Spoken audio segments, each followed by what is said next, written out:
gitu. Oke, berarti memang di awal ini dibatasi untuk underlying asetnya adalah saham-saham yang masuk pada indeks IDX 30 ya, Mas ya? Iya, cuman justru itu yang menarik ya, karena kalau sekarang kita Iya, lihat Warren kan second liner semua tuh rata-rata saham-saham kecil iya ya gitu betul. ya. Betul, kita kalau ngeliat banyak tuh ya istilahnya, oh aduh BRI ini menarik nih gitu ya. Hari ini ada berita BRI mau di buyback ya, buat dibagiin sahamnya ke Ya, ini kan, ke karyawannya gitu. Sebenarnya itu kan berita yang cukup baik tuh.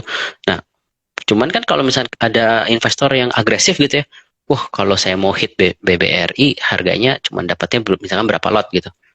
Nah, kalau saya hajar warren terstrukturnya, mungkin saya bisa dapat exposure yang lebih besar gitu kan. Nah, ini yang betul sekali. sebenarnya sekarang ini kan kita nggak ada tuh medianya. Kita tuh sebenarnya kami tuh di sini sebagai penyedia penyedia market apa namanya derivatif seperti itu. Jadi mungkin kita mesti melihat structure warrant ini bukan hanya sebagai produk saja, tetapi justru di sini adalah media derivatifnya. Nah, ini yang selama ini Indonesia ketinggalan nih gitu. Jadi produk ini bukan produk baru, ini udah ada di luar lah ya, di luar negeri gitu. Di kita yang mungkin agak terlambat nih gitu. Cuman ya jangan khawatir, once ini ada, menurut saya ini sangat menarik gitu. Saya aja sangat excited dengan uh, kedatangannya warren terstruktur buat kita semua. Oke, jadi menarik sekali ya rekan-rekan. Dan yang udah sangat penasaran nih boleh juga menuliskan di kolom pertanyaan ya.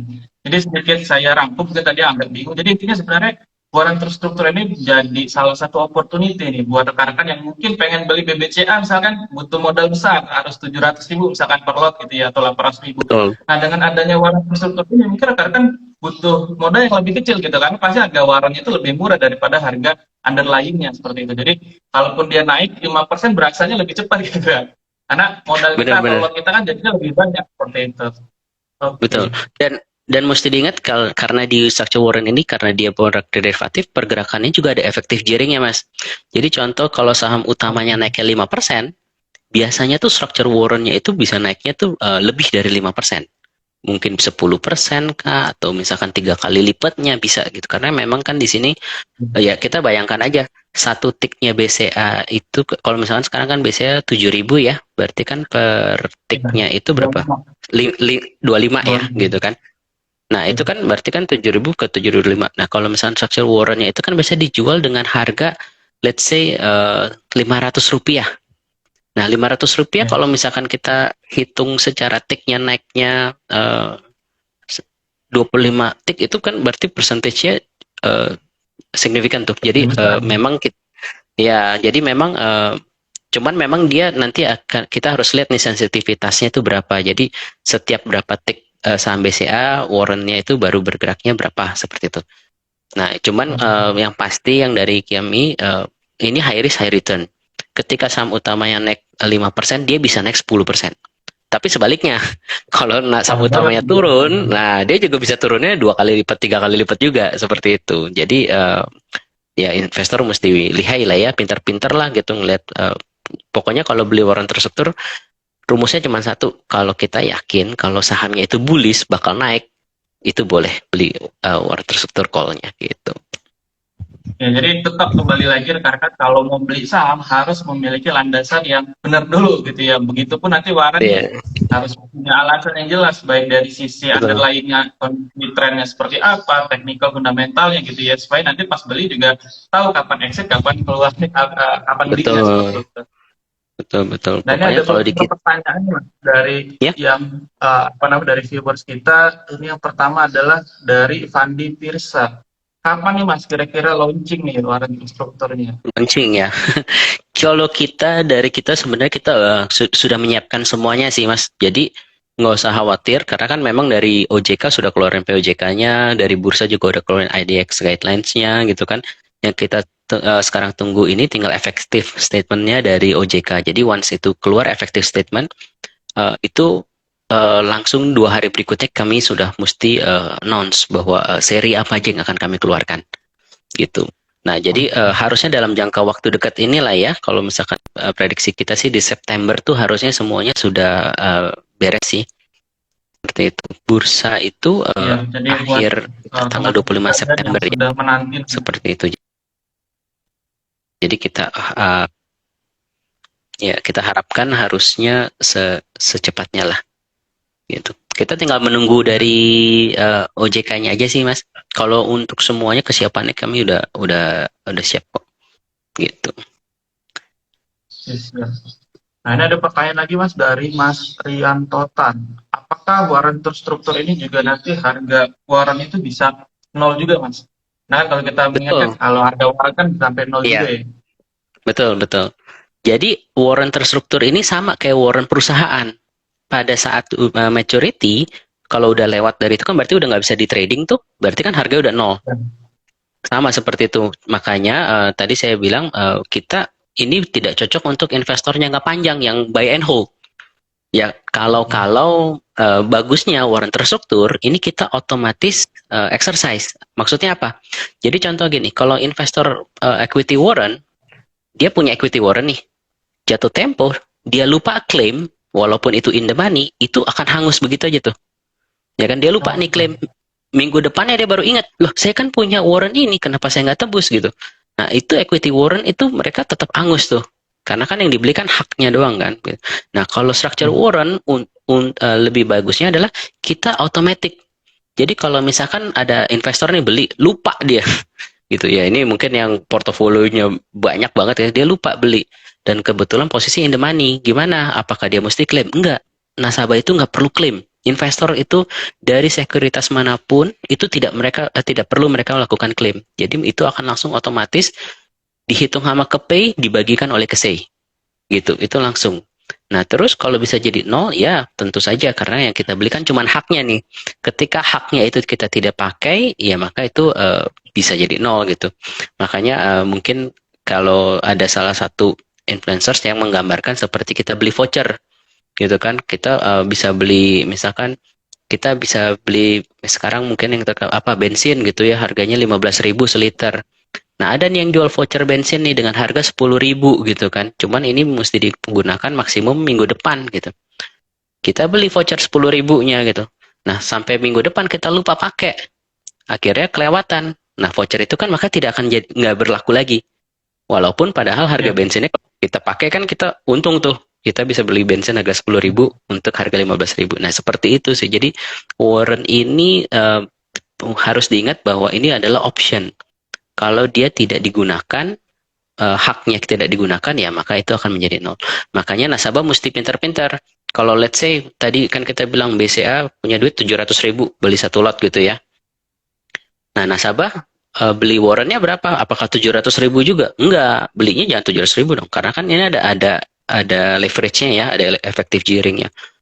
Kita buat dapetin warrantnya misalkan ya udah sepertiganya misalkan. Jadi mungkin beli warrantnya 250.000 contohnya gitu. Jadi kalau misalkan risiko paling tingginya kita berapa ya? Sebesar 250.000 itu. Gitu. Nah, ini yang disebut dengan risiko terbatas. Artinya resikonya kita udah tahu dari awal resiko kita tuh sampai berapa. Nah, cuman sama dong, apakah kalau kita beli saham itu tidak beresiko? Siapa bilang? Kalau ketika kita beli suatu saham 700.000, let's say di pasar, artinya kan resiko kita berapa? Ya sebesar 700.000 itu kan. Karena kan saham itu bisa sampai 50, saham gocap gitu. Nah iya itu, jadi pernah nggak kejadian?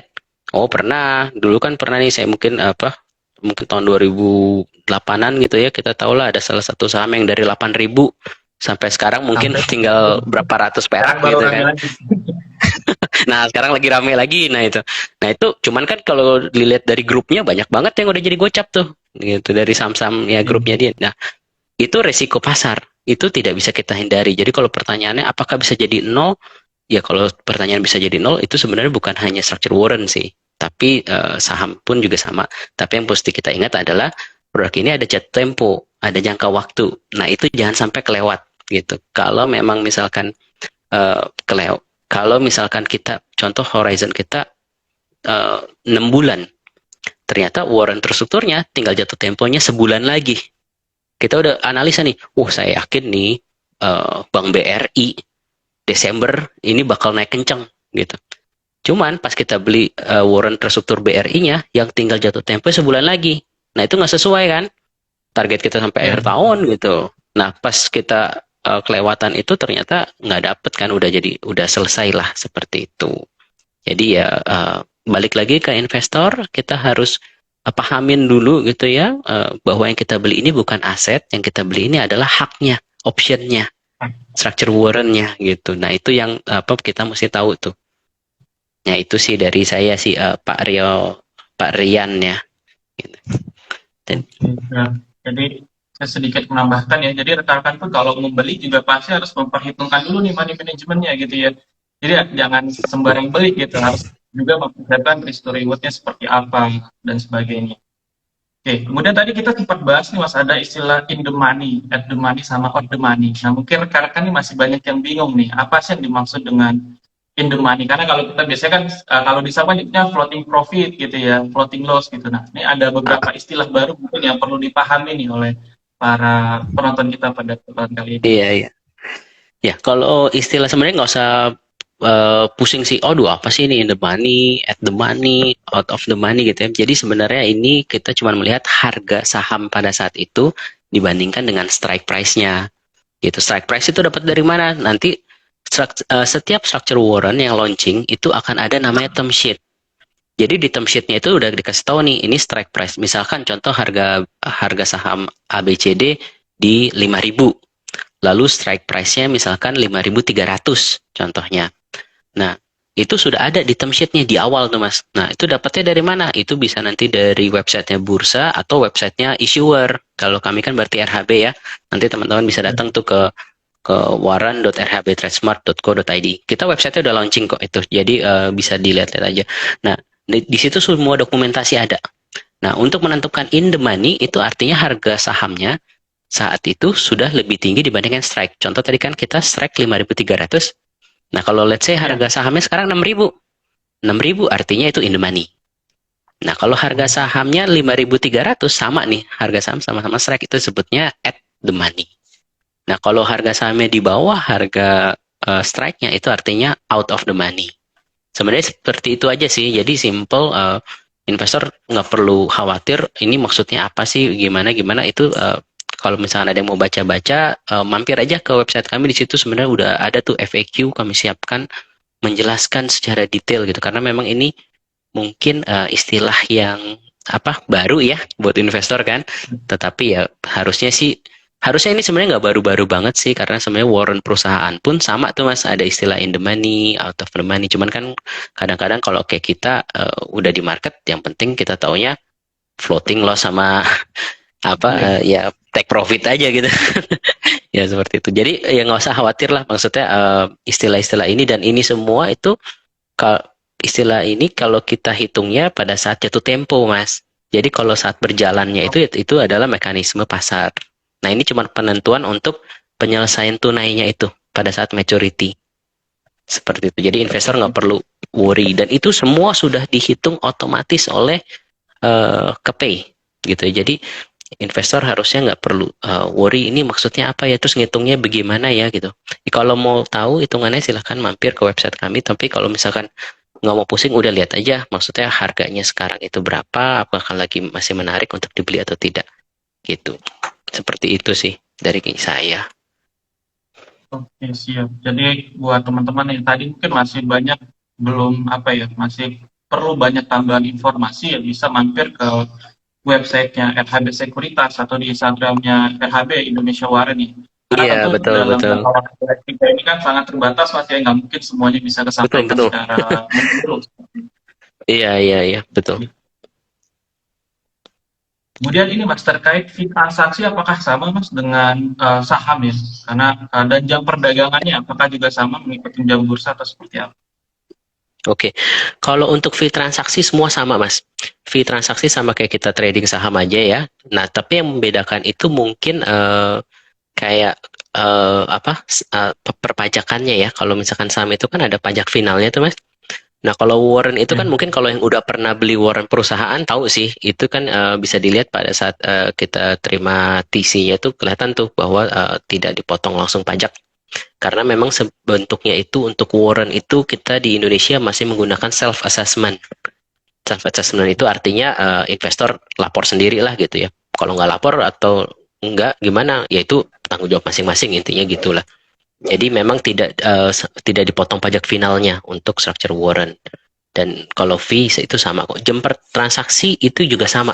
Jadi persis jam bukanya bursa gitu ya. Sekarang kan kita sampai jam 3, cuman kalau misalkan nanti balik lagi sampai jam 4, ya kita juga akan sama. Tapi yang mungkin mesti diingat adalah structure warrant itu 5 hari sebelum jatuh tempo itu dia sudah tidak bisa di trading tuh Mas. Jadi Oh, ya, jadi contoh dia jatuh tempo hari Senin gitu ya. Berarti mundur tuh hari Jumat, Kamis, Rabu, Selasa, Senin. Jadi seminggu sebelumnya itu sudah tidak bisa ditransaksikan. Seperti itu di pasar regulernya ya, gitu ya. Jadi investor mesti pahamin itu. Karena apa? Karena memang itu peraturannya seperti itu sih. Jadi seminggu sebelum dia jatuh tempo udah tidak bisa ditransaksikan. Lalu pertanyaannya bagaimana kalau misalkan saya beli sebelumnya nih udah kena hold nih gitu ya, udah kena apa ex date-nya gitu ya. Kemudian ya itu kita tinggal tunggu apakah dia in the money atau out of the money. Kalau dia in the money maka akan ada payment cash-nya langsung masuk ke RDN investor. Kalau dia out of the money artinya dia tidak ada payment apapun. Selesai produknya seperti itu. Nah, itu yang mesti diperhatikan juga ya sama investor. Gitu. oke. Dan yang perlu diketahui juga berarti selama sebelum waktu maturity-nya selesai kan kita bisa bertransaksi juga Mas ya, kalaupun mau dijual, mau dibeli dan sebagainya untuk di trading kan seperti itu. Iya, ya, bisa, Oke, bisa. Ini kemudian kayak trading warrant biasa aja. Tetap di jam bursa pokoknya itu bisa ditransaksikan.